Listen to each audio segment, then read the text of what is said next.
लेकिन अरे वाह, आज समझ में आया कि सर के इस तरफ ऐसे रगड़ो तो दिमाग अपने आप चलने लग जावे।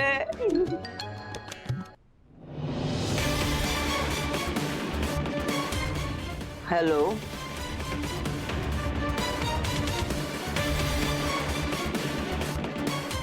मैं सारिका सिंह चौहान बोल रही हूँ।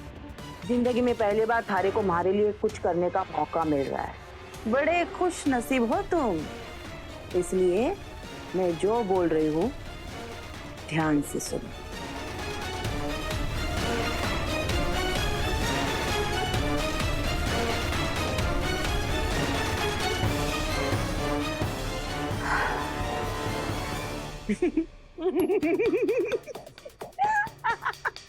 यो पिलन तो पक्का काम करेगा।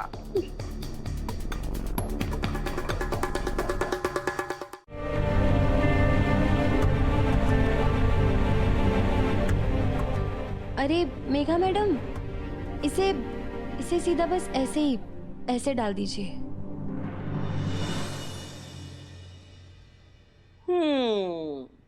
हमारे को तो लगा था कि भाभी साहब चिराग लेकर जिस बहू रानी ने ढूंढ कर लाई है वो तो सर्वगुण संपन्न होवेगी। घर हो या ऑफिस, दोनों जगह के काम तो थारे बाएं हाथ का खेल होएगा। पर यहाँ तो थारे को नौकरानी से ट्यूशन लेनी पड़ रही है। आपने बिल्कुल सही कहा काकी साहब, मुझे अपने होने वाले पति के लिए तो कुछ भी करना नहीं आता है।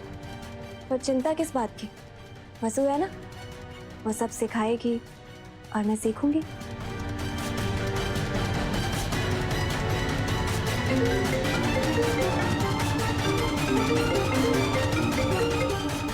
ऑफिस से अर्जेंट कॉल है, करोड़ की डील है। पर कोई बात नहीं वसु, अगर तुम्हारे पास बाद में टाइम नहीं है तो तुम अभी सिखा दो, मैं बाद में डील हैंडल कर लूंगी। वो क्या है ना, मेरे लिए देव से ज्यादा इम्पोर्टेंट और कुछ भी नहीं है।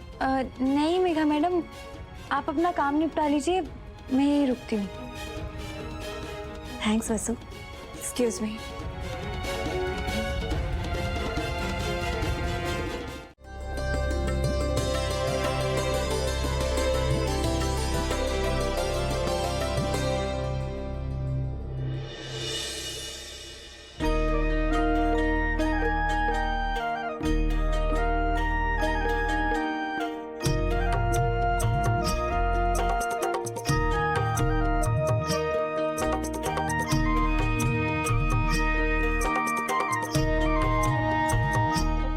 जीते रहो। विजयी भव। अपना ख्याल रखना देव, और उस डील के बारे में हमें खबर देते रहना।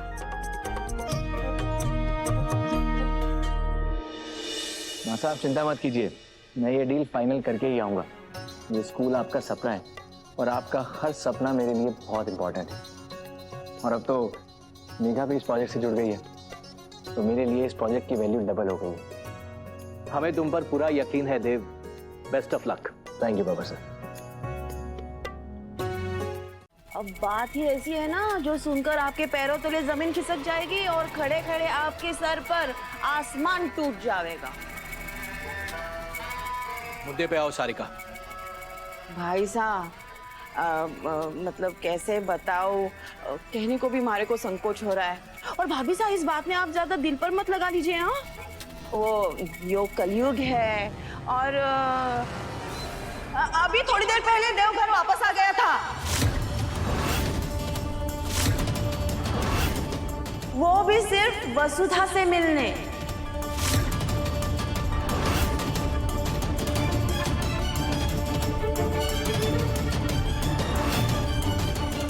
सारिका। हाँ भाभी साहब, अब आप ही ने यो रीत शुरू कर दी है ना कि अगर किसी से गलती हो जावे तो मुंह काला कर दिया जाएगा। अभी आज देव सबने टाटा बाय बाय करके चला गया, लेकिन चोरी छुपे वापस नौकरानी से मिलने आ गया। अब इसे गलत बात कहेंगे ना भाभी साहब, तो फिर आपकी रीत भी निभाई जाएगी।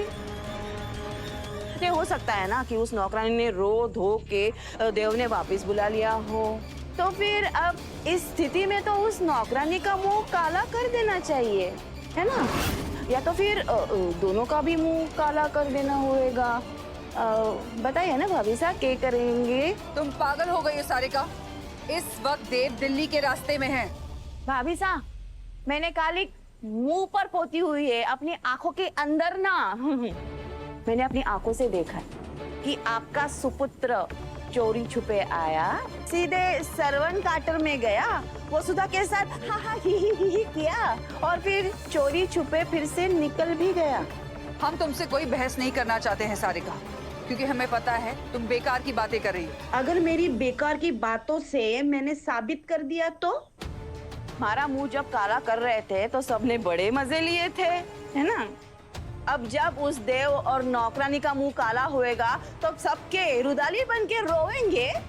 सारिका, सबके सोने का वक्त हो गया है। बेकार में हमारी रात खराब मत करो।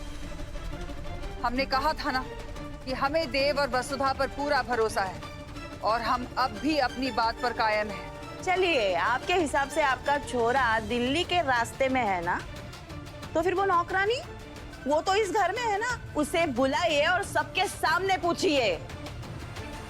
वैसे तो दिन भर देवी हुकुम की भक्ति के गीत गाते रहे हैं, तो आज मैं भी देखूं कि देवी के सामने सच बोल पाती है कि ना। सारिका, कोई किसी से सवाल नहीं करेगा। नहीं साहब,